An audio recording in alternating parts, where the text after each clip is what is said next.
the State of the Week address with the President of these United States of America, Donald J. Trump. Good morning, Hotline. Hey, Pedro. If I appear a little off today, it's because I'm still jet-lagged from my trip to Tokyo. My morning tweet clock is completely off. Yeah, I'll bet it is, President Trump. Good morning. Hey, speaking of Tokyo, so how was your time there? Can I just tell you, I love Japan. Love it. Especially their little bonsai trees. They make my hands look huge. Oh, man, I know we saw you tweeting photos of your time golfing with the Japanese Prime Minister. Guys, can I tell you, golf in Japan was tremendous. There's a tremendous advantage playing golf with the Japanese. Every time I'd hit a shot, we'd bow to each other, and when the Prime Minister was in mid-bow, I'd quickly drop another ball and hit it. I never had to take a mulligan. Completely legal.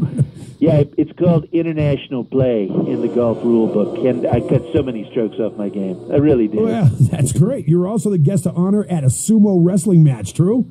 Yes. You know, I just wonder how those guys can be called athletes.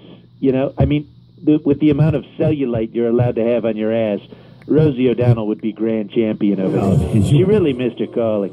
Now, seriously, though, watching all those gigantic men wrestling in adult diapers, I haven't seen breasts that big since I used to hang out backstage at the Miss USA pageant. Those guys should be wearing pasties, believe me. Yeah, I wish they would, too. Hey, you were the first foreign dignitary to meet the new Japanese emperor, so how was it? You know, Melania and I had a tremendous dinner with the emperor.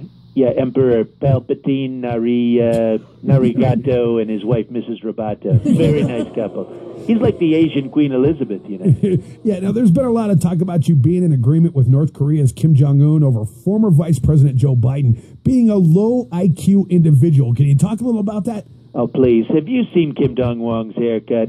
He lets some North Korean barber do that to him every couple of weeks. So if anyone knows low IQ individuals, it's Kim, okay? Right. Now, look, we agree on at least two things. One, Joe Biden, and two, the meat lover's pizza with traditional crust is hands down the best thing you can order at Pizza Hut. Yeah, well, do you think Kim Jong-un's opinion on this Biden IQ thing should even matter? Of course his opinion matters. I only associate with other world leaders who have tremendously high IQs that are close, but not quite as high as mine. Yeah, well, are you a little concerned about North Korea testing missiles, though? Come on. Oh, come on, Pedro. Have you seen their missiles? They're not even Roman candles. I mean, you're going to buy way bigger stuff to light off at your 4th of July barbecue, believe me. Okay.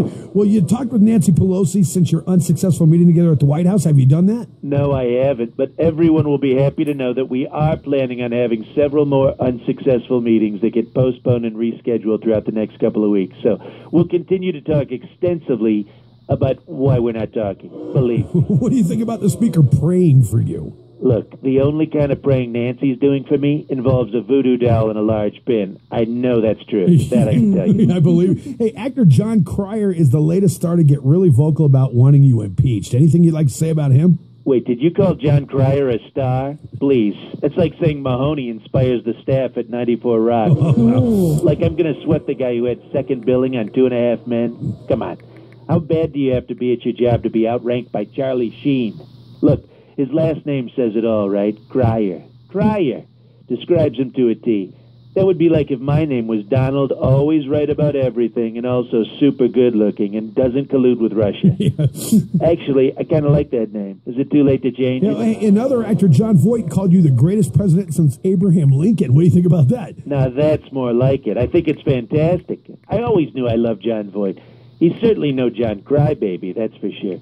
Yeah, John Voight. He's the James Woods of Scott Baio's. He really is. Okay. Well, finally, we understand your son, Don Jr., has secured a book deal. I'm sure you're proud of him. Can you give us any details? Yes, but I don't know how he's going to find the time to write, frankly. You know, he may have to dictate it while he's holding his hunting rifle. Now, the cool thing I heard is his publisher, instead of ink, they're actually going to print the books using the exact same tar-like crap that Donnie puts in his hair every day. Wow. Seriously, I've never seen Donnie more motivated to start a project. He's already looking at source material he can plagiarize. It's going to be the next great American novel. You watch.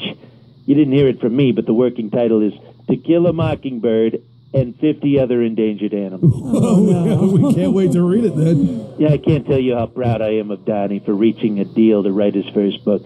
And I'm also proud of my other son, Eric, who just signed a deal to read his first book. Very excited for both of them. Well, thanks for calling this morning. Stay huge, Pedro. Oh, and Skylar, I sent you a gift from Japan, sweetheart. It's a kimono. Yeah, be sure to check the mail. You'll probably have to sign for it, though, because it's a huge package. Oh, come on.